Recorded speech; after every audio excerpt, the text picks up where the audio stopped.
just permission to use, incorporate, or to refine. Chop it up and recombine. Chop it up and recombine.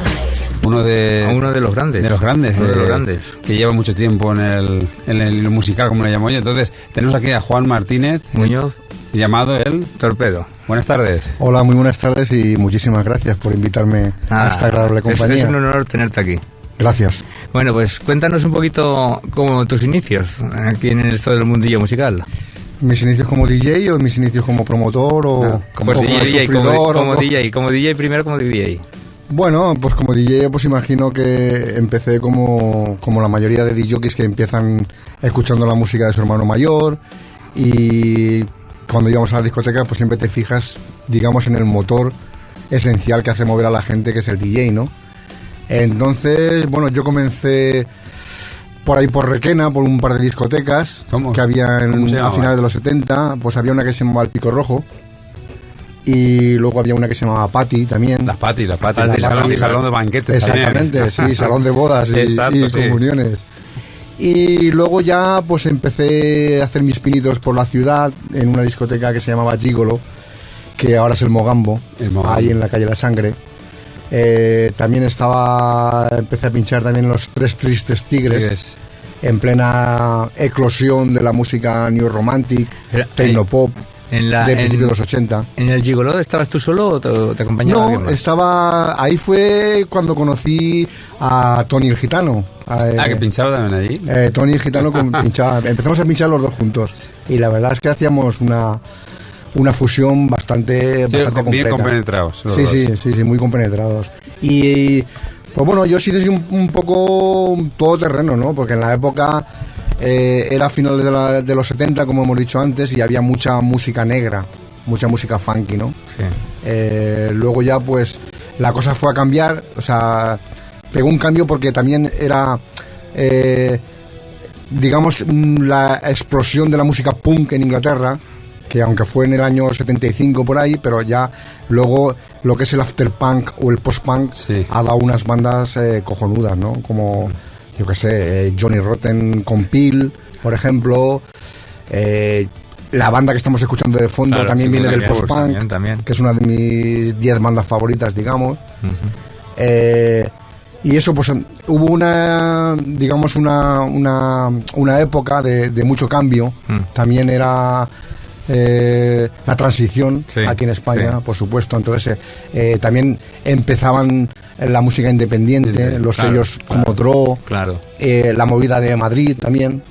Vamos, que era una época de cambios. Luego ya pues me empecé a pinchar también en Francia, estuve pinchando, lo que pasa que duré muy poco tiempo porque allí no entendían. Era muy distinto. Era muy distinto. Ahí no entendían. Yo intentaba exportar un poco la música que se pinchaba aquí en Barraca, en Chocolate. Sí. Y no lo entendían, ¿no? No sé, música de los Talking Heads, música de los inicios de Depeche Mode y En Games, grupos así que han sonado en este programa, ¿no? Y de ahí pues ya me fui a pinchar a la costa un poco, ¿no?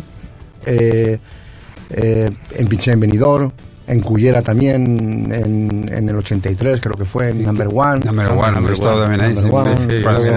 Luego abrieron Triplex. Exacto, Triplex. Y pues no sé qué más añadir. Así fui también en Benicassin, en fin, en distintos sitios, en Madrid. Y luego ya me fui a vivir a Londres. Estuve ahí 1 año y medio. ¿Y qué tal por Londres la música? Entonces era, una maravilla. La verdad es que los ingleses otra cosa no, pero lo que es música son los mejores, son los mejores, ¿no? Y ahí también hice mis pinitos pinchando en una discoteca, que también iba mucha gente española que estaba ahí viviendo y estudiando.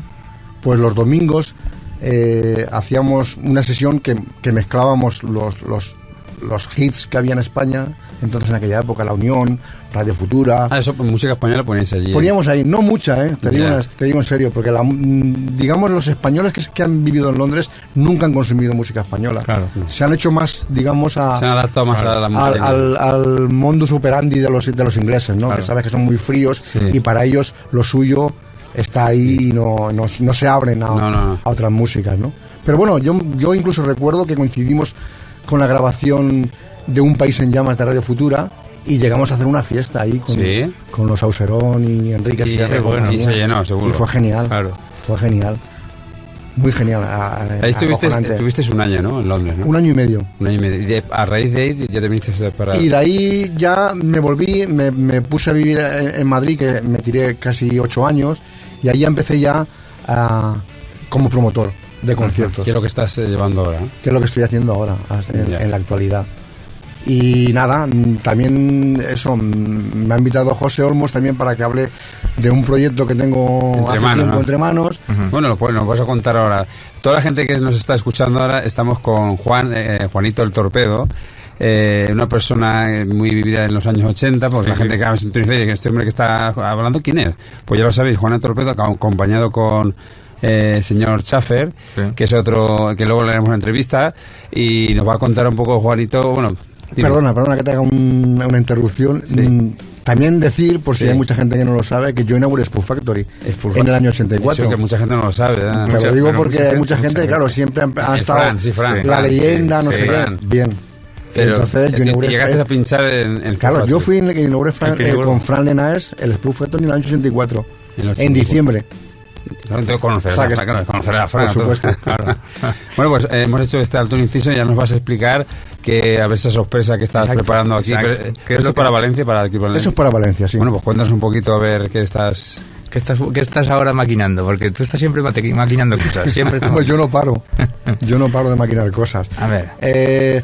Vamos a ver. Yo hace ya mucho tiempo que para mí, por ejemplo, hay un grupo valenciano que es la historia viva del pop en este país, ¿no?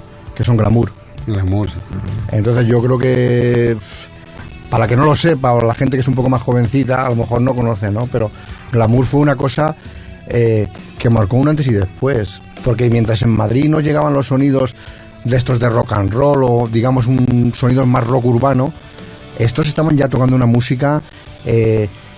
similar, no sé, a Ultravox, a Magazine o al grupo del que vamos a hablar precisamente esta tarde, que son Japan. ¿Me entiendes? Entonces, claro, yo siempre por mi cabeza yo tenía un sueño que era tratar de juntar a Glamour, porque se separaron. Eso es difícil, ¿no? Claro, es imposible. Es imposible. Pero bueno, yo nunca dejé mi empeño, y la verdad es que había hecho algún intento, pero claro, tanto José Luis Macías como Rem y tal, pues me decían que eso era como peor que ver a un cerdo volando por aquí por los estudios, ¿no? Sí. Pero bueno, luego a raíz de eso, yo sabía que los grupos que a ellos le apasionaban desde que empezaron, aparte de David Bowie, era Japan. Entonces yo sé que ese grupo... no se podían negar a, por lo menos, aunque no fuera como Glamour, sí que esos músicos a cantar las canciones de Japan, que son canciones muy complicadas, Yo creo que eran canciones súper para la gente que no lo sabe, ¿quién componía Japan? Bueno, pues Japan lo componían David Sylvian, que sigue haciendo en la actualidad, ha trabajado con Ryuichi Sakamoto, de la Yellow Major Orchestra, ha trabajado con Holger Zuckey, que tiene varios hits que se han comentado. Lo compone también su hermano, que se llama Steve Jansen, que es el que toca la batería. Luego está Mick Carr, que por cierto es uno de los motivos principales que se hace esta noche. Es un concierto benéfico que se hace un poco para ayudarlo, que para mí Mick Carr es el mejor bajista de todos los tiempos. Es el que inventó tocar el bajo sin trastes. Este concierto que estáis haciendo, de todos los beneficios... No todos los beneficios concretamente, porque este concierto no es un concierto fácil y lleva mucho gasto, lleva muchos ensayos. Ten en cuenta y que los temas... luego la gente que he juntado para este evento, que son gente de varios grupos, con un peso específico bastante en la música, pues claro, no han ensayado nunca juntos. Entonces los ensayos ahora... Claro. Es que la gente dice, uy, el concierto que es fácil, claro, que bien ha salido todo. No es una orquesta. Exacto, y el tiempo que... No es una orquesta que se pone a hacer versiones de los 80 o canciones de los U2, que son, vamos, que las canta hasta mi madre, o si hace falta, ¿no? Entonces, a raíz de que el bajista está quejado de un cáncer, pues yo empecé a proponerme, no sé, hacer algo, por lo menos para que viera que ahí en España, aunque Japan no es un grupo masivo, sí que tenía ciertos seguidores que, vamos, que más ahora que nunca era el momento idóneo para hacer este concierto homenaje, ¿no? Porque ya luego no sabemos cómo el futuro... ¿Para qué fecha estamos hablando de este concierto? Estamos hablando para el 18 de diciembre. Ah, eso está aquí al lado. Eso está aquí al lado ya. Estamos muy cercanos a las Navidades. Viernes, ¿no? Viernes. No, sábado. Sábado. Vale. Va a ser en el Black Knot. La entrada es gratuita. Ah, gratuita. Es gratuita. Simplemente que igual habilitaremos una hucha para que quiera dejar algún tipo de donación. No está obligado. Ya. Simplemente... Ya que va a entrar. Ya que va a entrar, y gratis, tema gratis. Sí, claro. Y va a haber, por primera vez, después de hace tantos años, a esos músicos juntos en un mismo escenario, pues yo creo que el atractivo... Y que no se sabe si volverán a juntarse otra vez. Nunca se sabe. ¿El Black Norte dónde está? Para la gente que no sepa. El Black Note está en la calle Polo y Pelorón, número 15, está enfrente de Mestalla. Ah, por la zona de Mestalla está. Por la frente de Mestalla. Aparte, me alegra mucho que me hayáis invitado esta tarde, porque además pienso que 80s Live va a colaborar estrechamente con este proyecto, Sí. porque yo sé que a José también le gusta mucho Glamour. Sé que hay mucha gente que está esperando. Daría una mano porque volvieran a tocar. Y José Galvez, que los escuchó antes. José Galvez, por supuesto. Está, pero bueno. Por supuesto. Es uno de los primeros que va a estar allí. Luego hay mucha gente que yo no lo sabía, pero a raíz de que hemos soltado un poco la noticia a través del Facebook y la gente se ha vuelto redes loca. sociales, yo sé, hay mucha gente que no pensaba que le gustaba el grupo. Por ejemplo, hace poco estuve con Rafa Villalba, batería de Seguridad Social y tal, y me dice, ¿qué va? Y dice, yo tenía que tocar en ese día porque yo he crecido también con esa música. Yo iba a Londres y me compraba las zapatillas de mi car. Y ya te digo, o sea, Japan no es que sea un grupo masivo, pero, joder, tú oyes las canciones de Japan que empezaron a finales de los 70, por ejemplo, el Life in Tokyo, que está producido por Giorgio Moroder, que Giorgio Moroder es el inventor de la música disco, vamos. Sí. Y yo qué sé, la verdad es que estoy muy ilusionado en este proyecto. No, pues vas a traer a lo mejor para la semana que viene a alguien especial al programa.